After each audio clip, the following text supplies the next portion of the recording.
Let's take a listen to Pro Football Focus NFL show.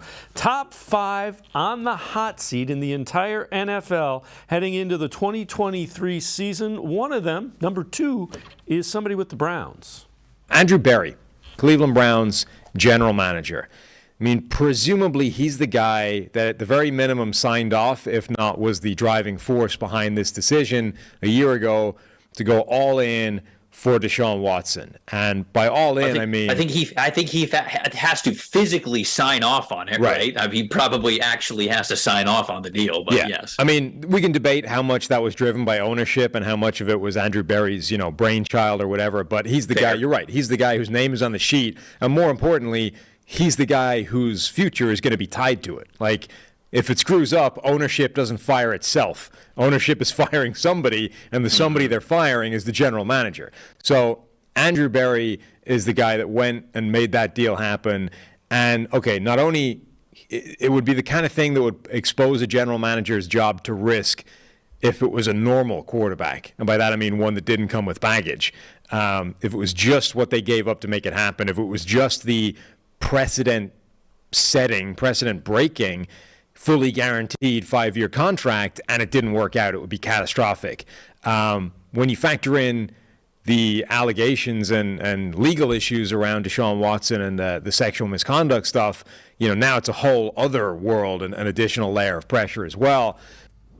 And again, there's none of that is really up for debate. Again, that's Pro Football Focus. I think Sam Monson does a great job. Let's welcome in G. Bush, 92.3 The Fan, as well as the Barbershop.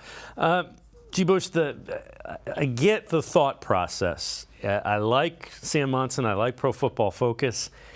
There aren't very many guys who have been to 3 Pro Bowls, who are 27 years old, who you can get under contract for 5 years heading into the prime of their career, who become available. And when you look at what Andrew Berry has done, if things do go south, I don't know that he's the one that's gonna take the heat.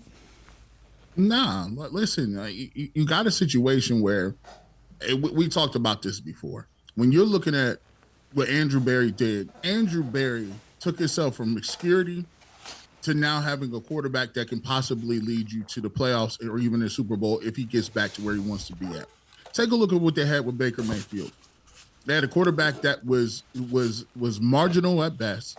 They were nowhere near in the conversation of competing for championships. And they had the worst roster in terms of some of the worst skill positions of the guys that in the division. So you look at where they finished last year. Of course, they had the 6 games.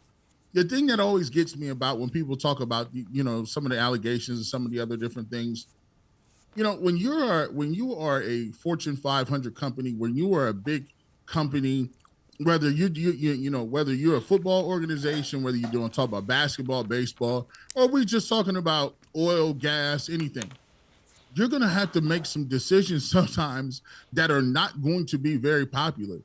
And Fortune 500 companies do that all the time. We talk about some of the things that you have to do and to be able to swallow to get into the game and to be successful. One of the reasons that you look at the Deshaun Watson deal and people say it was unprecedented.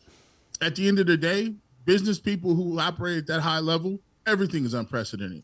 It was unprecedented for a little bit, but then you turn around, Jalen Hurts got more money. And by the way, Jalen Hurts didn't come with think about how he got there. Think about how they won a championship with a backup quarterback in Nick Foles. They had just went and got Carson Wentz at the number 2 overall pick. And guess what? They went and drafted a guy, Jalen Hurts, in the 2nd round, and they could have went out and got other receivers. They could have went out and got other things. Take a look at what's happening with the Jets. Do you think the Jets didn't roll the dice in terms of getting ready to go get a franchise quarterback and a Hall of Famer, Aaron Rodgers? You don't think that, all these other teams are rolling the dice. Sometimes you roll them and you come up with Kyler Murray. Sometimes you roll them and you come out with Jalen Hurts. Sometimes you're rolling them. You don't know if you're going to take another hit like Tua and be able to play. At the end of the day, that is the high risk, high reward that we're talking about here.